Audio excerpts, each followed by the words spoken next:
1,00,000 మంది శివభక్తులతో కలిసి మహారుద్రాక్ష పూజలో పాల్గొనండి. వెంటనే కాల్ చేసి మీ పేరును నమోదు చేసుకోండి.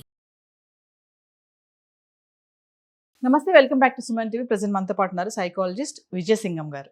నమస్తే మ్యామ్. నమస్తే మేడం. మేడం, అఫైర్స్ గురించి మాట్లాడుకుంటే ఈ మధ్య కాలంలో ఇల్లీగల్ అఫైర్స్ చాలా ఎక్కువైపోయాయి. అవి ఎక్కడ వరకు అంటే తారా స్థాయి వరకు వెళ్ళిపోయాయి అనుకోవచ్చు. ఇంకా లవ్వర్ కోసం హస్బెండ్ కానీ పిల్లల్ని కానీ ఇంకా కుటుంబ సభ్యులు ఎవరైనా కానీ వాళ్ళు ఏమైనా చేయడానికి దిగజారిపోతున్నారు. అటు అమ్మాయి కానీ అబ్బాయి కూడా అలానే ఉన్నారు. అయితే ఒక్కసారి మనము ఆఫీసెస్లో ఉద్యోగం చేసే మహిళలే కానీ పురుషులే కానీ అందరి గురించి కాదు, కొంతమంది గురించి అలాంటి వాళ్ళు ఉన్నారు కాబట్టి మాట్లాడుకుందాం. ఆఫీసెస్ లో అఫైర్స్, మంచి భర్త పిల్లలు ఉన్నా ఆమె అలానే ఉంది, మంచి భార్య పిల్లలు ఉన్నా అతను అలానే ఉన్నాడు. అసలు మరి ఆఫీసెస్ లో ఈ అఫైర్స్ అనేవి ఎందుకు వస్తున్నాయి? కొంచెం అంటే అతను మంచిగా సపోర్ట్ గా మాట్లాడితే అబ్బా చాలా ప్రేమగా మాట్లాడుతున్నాడు, నేనంటే ఇష్టమేమో అని ఆమె అనుకుంటుంది. ఆమె కొంచెం ఓదార్పుగా అతను మీరు చెయ్యేసి ఏదైనా మాట్లాడింది అనుకోండి, అబ్బా నా వైఫ్ కూడా నన్ను ఇంత ప్రేమగా నన్ను లాలించటం లేదే, నాకు ఇక్కడ ప్రేమ దొరుకుతుంది ఈయన అనుకుంటున్నారు. ఇది ఎక్కడ దాకా వెళ్ళిపోతుంది? అసలు ఆ జరగడానికి మనం ఇచ్చేటటువంటి ఆ సోర్సెస్ ఎలా ఉంటున్నాయి, దాని నుంచి బయటపడాలి అంటే? సో ఇప్పుడు కామన్ గా జరుగుతోంది ఇది. ఎందుకంటే ఆఫీస్ అవర్స్ ఆల్మోస్ట్ మనకి 7 to 8 అవర్స్ అక్కడే ఉంటారు. వాళ్ళ పని వాళ్ళు చేసుకుంటున్న మధ్యలో కూడా వాళ్ళు ఏంటంటే ఫ్లర్టింగ్స్ ఉంటాయి కదా, ఈ ఫ్లర్టింగ్స్ ద్వారా ఆ పనిలో ఏదో స్ట్రెస్ పోతుంది అనుకుంటారు వాళ్ళు. బట్ ఇక్కడ ఏం జరుగుతుందంటే ఈ ఫ్లర్టింగ్స్ లో వాళ్ళకి వైఫ్తో వీళ్ళతో పోల్చినప్పుడు ఇక్కడ ఎందుకు చాలా హ్యాపీగా టెక్స్ట్ చేయటం కానీ గిఫ్ట్స్ ఇచ్చుకోవడం కానీ చాలా ఏంటంటే డీప్గా మాట్లాడుకోవటం, నువ్వే నేను నేనే నువ్వు అనుకున్నట్టు.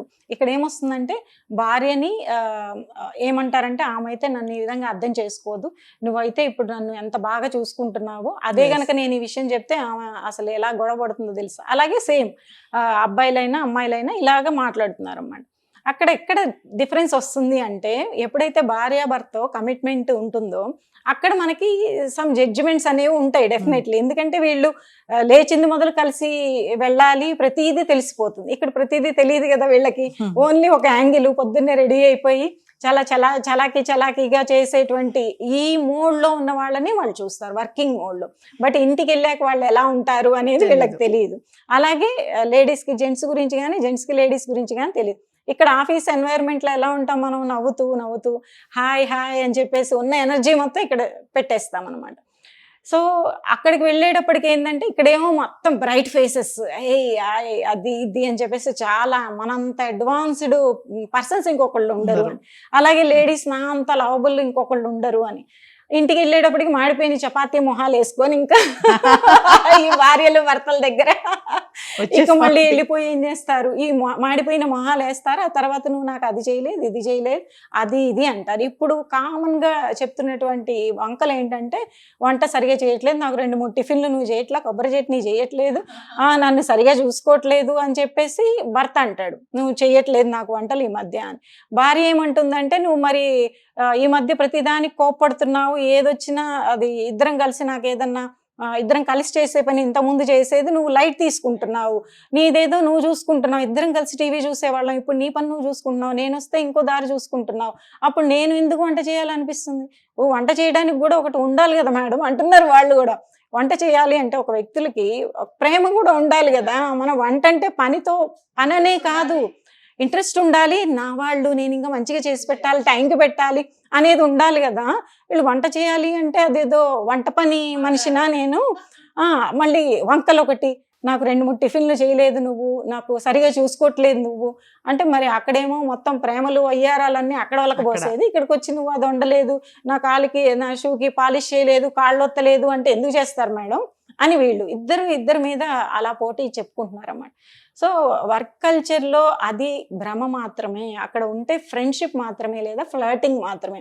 వాళ్ళు నిజంగా మళ్ళీ వాళ్ళనే మీరు పార్ట్నర్స్గా తీసుకున్నారనుకోండి, మళ్ళీ అదే వస్తుంది కదా ప్రాబ్లం. ఎందుకంటే మీ రెండో యాంగిల్ కనిపిస్తుంది కాబట్టి వాళ్ళు మళ్ళీ ఏలెత్తి చూపుతారు, నీలో ఇది ఉంది నాలో ఇది ఉంది అని. కాబట్టి పార్ట్నర్ ఈజ్ ద పర్మనెంట్, అది మీరు చూసుకోవాలి. ఏది మధ్యలో ఇంపర్మనెంట్గా వస్తున్నాయి, ఫ్లర్ట్ చేస్తే అయిపోతుంది అదే జీవితం అంటే దీని ద్వారా వర్క్ కల్చర్ కూడా అక్కడ డిస్టర్బ్ అయిపోతుంది. వీళ్ళు ఎందుకు ఈ రిలేషన్షిప్ మెయింటైన్ చేసేసి అటు ఇటు వాళ్ళు కొంచెం నలుగుతూ ఉంటారా, వర్క్ కూడా డిస్టర్బ్ అవుతుంది. రేపు పొద్దున ఆ జాబ్లో మిమ్మల్ని ఇద్దరిని ఉంచుతారో లేదో కూడా తెలియదు. అలాగే దీనివల్ల చాలా మంది డివోర్స్ కూడా అవుతున్నాయి. ఎందుకంటే వాళ్ళ ఫోన్ చాట్లు ఇవాళ రేపు ఫోన్ చాట్ మొత్తం ఓపెన్ చేసేసి, లేదు వీళ్ళు ఏదైనా ఫోన్ ఆఫ్ చేసుకుంటే దాన్ని రిట్రీవ్ చేసి, అసలు మామూలుగా లేదు కదా. కాబట్టి ఎవరి హద్దుల్లో వాళ్ళు ఉండి ఓకే ఫ్రెండ్షిప్ లేదా సపోర్ట్ గైడెన్స్ ఇలాంటివి తీసుకొని ముందుకెళ్తే కుటుంబాలు చాలా చక్కగా ముందుకెళ్తాయి, పిల్లలు కూడా హెల్తీగా పెరుగుతారు అన్నమాట. కొంతమంది లేడీస్ మేడం, అందరి గురించి కాదు, కొంతమంది లేడీస్ ఏంటంటే ఇంట్లో వాళ్ళ క్లైమేట్ బాగోదు, హస్బెండ్తో గొడవలు ఉండడము సంథింగ్ ఏదో ఉంటాయి, ఆ టెన్షన్తో ఉంటా. తను జాబ్ చేసే మహిళ అనుకోండి, ఇంకా ఆఫీస్లో కొంచెం ఆఫీస్కి వచ్చేటప్పటికి కొంతమంది ఉంటారు కొంచెం హ్యాపీగా లవబుల్గా మాట్లాడే వాళ్ళు ఉంటారు, వాళ్ళ ఉద్దేశం ఏదైనా సరే పక్కన పెడితే.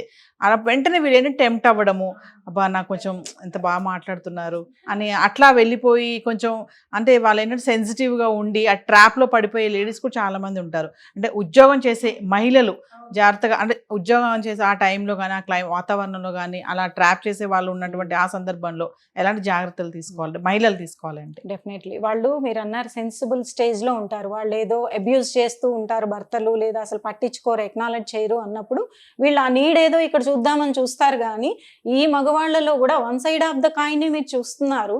రేపు పొద్దున ట్రాప్లో పడితే వాళ్ళు ఏ విధంగా మిమ్మల్ని యూజ్ చేసుకుంటారు, దాన్ని ఏ రకంగా మళ్ళీ నీ కుటుంబాన్ని కూల్చడానికి వాడతారో, నీ జాబ్ను కూల్చడానికి వాడతారో తెలియదు. కాబట్టి అక్కడ ఆ రకమైనటువంటి వల్నరబిలిటీ చూపించకుండా జాగ్రత్తగా ఉండాల్సిన అవసరం లేడీస్కే ఉంది. అఫ్ కోర్స్ ఏదో అట్రాక్టివ్గా ఉంటే మాట్లాడండి, ఏమైనా సలహాలు తీసుకోండి, అంతేగాని హద్దు దాటి వెళ్ళేటువంటిది ఏది చేసినా కాన్సిక్వెన్సెస్ అని హెవీగా మళ్ళీ తనే ఫేస్ పాపం తనే మళ్ళీ విక్టిమ్ అయిపోతుంది. ఎందుకంటే రెండు వైపులా అనమాట. అంటే ఏమంటారు, అది పెనం నుంచి వచ్చి పొయ్యిలో పడ్డట్టు అంటారన్నమాట. అలాగా ఇటు భర్తే తిట్టడం కాకుండా ఇటు ట్రాప్ అయిపోయింది అనుకోండి, ఇటు వీళ్ళు కూడా వేస్తుంటారు, రెండు వైపులా అక్షింతలు పడుతూ ఉంటాయి అనమాట. సో జాగ్రత్తగా ఉండాలి. అంటే ఎక్కువగా చాలా మంది ఏంటంటే ప్రతి చెప్పేసుకుంటారు, షేరింగ్ అనమాట. ఇంక ఇంట్లో జరిగేది మొత్తం డీప్ గా చెప్పడం, తర్వాత వీళ్ళు పబ్లిసైజ్ చేస్తారు, ఇదిగో ఆమె అలాంటిది, వీళ్ళు కట్ చేసుకున్నారు అనుకోండి, తెలుసుకొని నాతో అన్నీ అయిపోయినాయి ఇలాంటిది, ఆమె వాళ్ళ భర్త అదంట ఇదంట అని అన్నీ చెప్తారు. సో వాళ్ళు వాళ్ళ emotional boundaries and personal boundaries విషయంలో జాబ్ చేసే మహిళలు చాలా ఇంటెలిజెంట్ కదా, ఎంతో కష్టపడి కెరీర్స్లోకి వస్తున్నారు. అదేవిధంగా ఎమోషనల్లీ ఆల్సో ఇంటెలిజెంట్గా ఉండి, అఫ్ కోర్స్ కొంత వల్నరబిలిటీ ఉన్నా మళ్ళీ తెలుసుకుంటూ హద్దులు దాటకుండా వాళ్ళ ఎమోషనల్ బౌండరీస్ అనేవి మెయింటైన్ చేసుకుంటే వాళ్ళకి హెల్దీ ఎన్వైర్న్మెంట్ ఉంటుంది, ఇటు కెరీర్ ఉంటుంది, అటు ఫ్యామిలీ ఉంటుంది. జాబ్ చేసే మహిళలు జాగ్రత్తగా ఉండాలి అన్నాను కదా మేడం, మహిళలు కాదు జాబ్ చేసే పురుషులు కూడా, అబ్బాయిలు కూడా జాగ్రత్తగా ఉండాలి. ఎందుకంటే నాటిగా మాట్లాడడము, చాలా స్టైల్గా మాట్లాడడం, ఇంకా నేను ఇంకా యంగ్స్టర్ అన్నట్టుగా వాళ్ళ ఏజ్ కూడా మర్చిపోయి కొంతమంది కావాలని కూడా లేడీస్తో ఆఫీస్లో మాట్లాడుతూ ఉంటారు. మరి వాళ్ళు కూడా ఇంట్లో భార్య పిల్లలు అందరూ ఉంటారు, వాళ్ళకి ఆ టైంలో వాళ్ళు మర్చిపోయి ఆ సెగ్మెంట్ వేరే అనుకుంటారు. ఇంకా ఉన్నాం 8 hours మనం ఇక్కడ ఉంటున్నాం కదా అని ఇంకా వాళ్ళతో అసలు విచ్చలవిడిగా మాట్లాడడం, డైలాగ్స్ వేసుకుంటూ అదేదో జైలుకి వెళ్తున్నట్టు ఫీల్ అవుతారు వాళ్ళు, అసలు అర్థం కాదు. కానీ వీళ్ళు ఎందుకు మాట్లాడుతున్నారు అంటే వీళ్ళు ఎలా మాట్లాడేసి డబ్బులు, అవకాశాలు, అవసరాలు ఇవన్నీ తీర్చుకుంటూ ఉంటారు వీళ్ళు. ఆ తర్వాత ఆ డబ్బులన్నీ పోయిన తర్వాత అప్పుడు వీళ్ళకి తెలుస్తుంది, తర్వాత ఈ డబ్బులు ఇంకా పెట్టలేడు అనే విషయంలో ఇంకొకళ్ళని మళ్ళీ ఇలాంటి, అంతే లేడీస్ లో కూడా అలా ఉంటారు కదా. ఆ తర్వాత హాయ్ బాయ్ మళ్ళీ ఇంకెవరు డబ్బులు ఉన్నాయో వాళ్ళతో తగులుకుంటారు, అప్పుడు తెలుస్తుంది భార్య విలువ అని. సో ఇద్దరు వైపు ఎవరైనా ట్రాప్ జరుగుతున్నప్పుడు భార్యాభర్త రిలేషన్షిప్పే అది పర్మనెంట్. ఏదైనా కొట్టుకున్నా తిట్టుకున్నా అర్చుకున్నా కానీ నిలబడి ఒక పడవలో ప్రయాణం చేసే వాళ్ళు అని mentally they have to commit to that. ఇవన్నీ కూడా పాసింగ్ క్లౌడ్స్, ఓకే నవ్వండి, దూరం నుంచి చూసి ఆనందించండి, ఏదన్నా ఉంటే అలాగా జస్ట్ పాసింగ్ క్లౌడ్స్ అంటే అది వేరు కదా, మన దాకా తీసుకోం కదా. సో జస్ట్ కావాలంటే సపోర్ట్ కొంచెం తీసుకోండి కానీ don't indulge in to that. Indulge అయిపోతే ఇంకా అయినట్టే ఇంకా. Thank you.